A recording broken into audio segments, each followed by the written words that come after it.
What if I told you you can make Davinci Resolve run 2 to 5 times faster without buying new hardware, without any plugins, and it only takes about 20 seconds?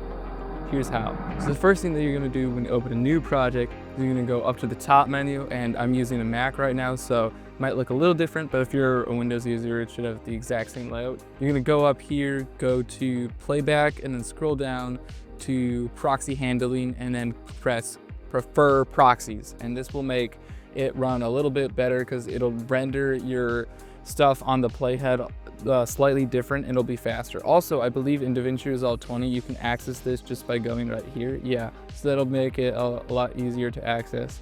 And then what you're going to do in Playback again is that you're going to scroll down to Render Cache and select Smart. And another thing you can do is go back up to the Playback menu and then go to Timeline Playback Resolution.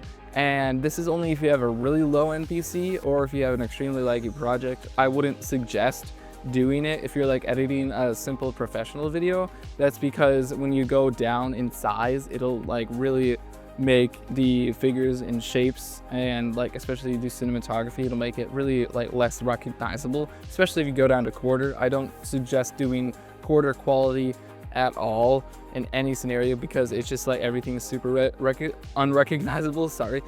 But if you want to set it to half, that'll just make your playback half quality than usual, and it won't affect the export quality because the export quality will be the exact same as you set it in the settings or export menu.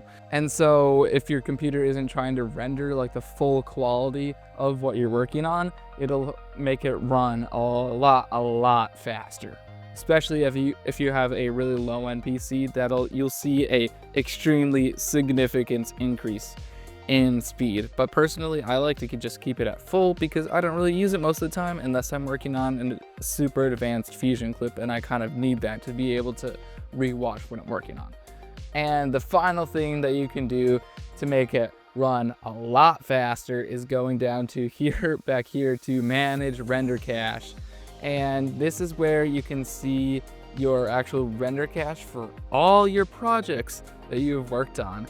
And when you don't delete your render cache, this can really stack up, especially when you have an advanced project or like a really long one. Like if you're editing like a 30, 40, 50 minute video or even longer than that, this can really stack up. I once had like a project that was 90 gigabytes and I completely forgot to delete it, and I was wondering like, why is it running so slow? And that's because there's 90 gigabytes of render cache in here.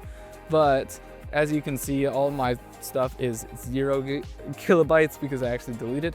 However, for the sake of this video, I do have an example right here that is about 690 megabytes. And what you can do is you can click on the checkbox right here for all the projects that you want to delete the render cache of. Of course, you want to delete the render cache of the previous projects that you're not going to work on anymore. If you were to delete the render cache of the projects you're currently working on now, you would have to re-render everything. It would not be that fun, especially if it's a really advanced project. So what you can do is click on that and then go back down here to clear selected cache, and then you can click on that and then close the menu.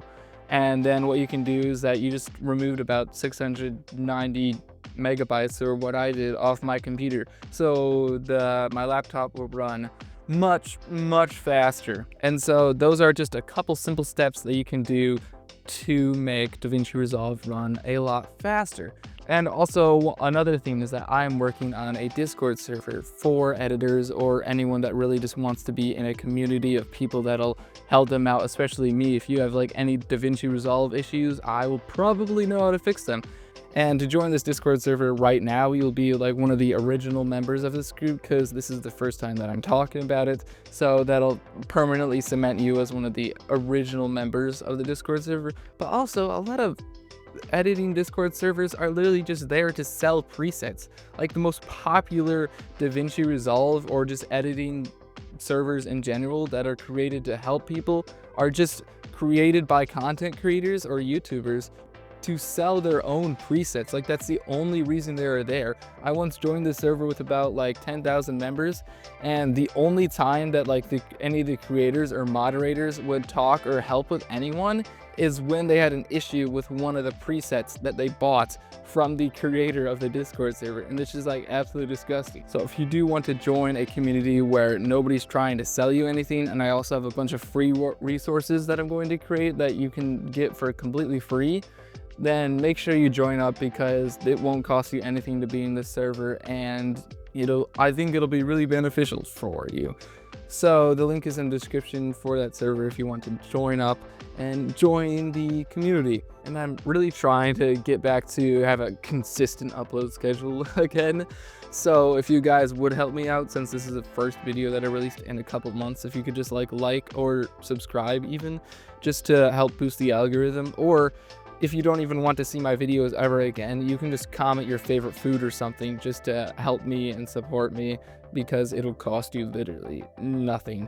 But anyways, guys, thanks for the support. I will see you guys in the next one. You guys have a great rest of your day.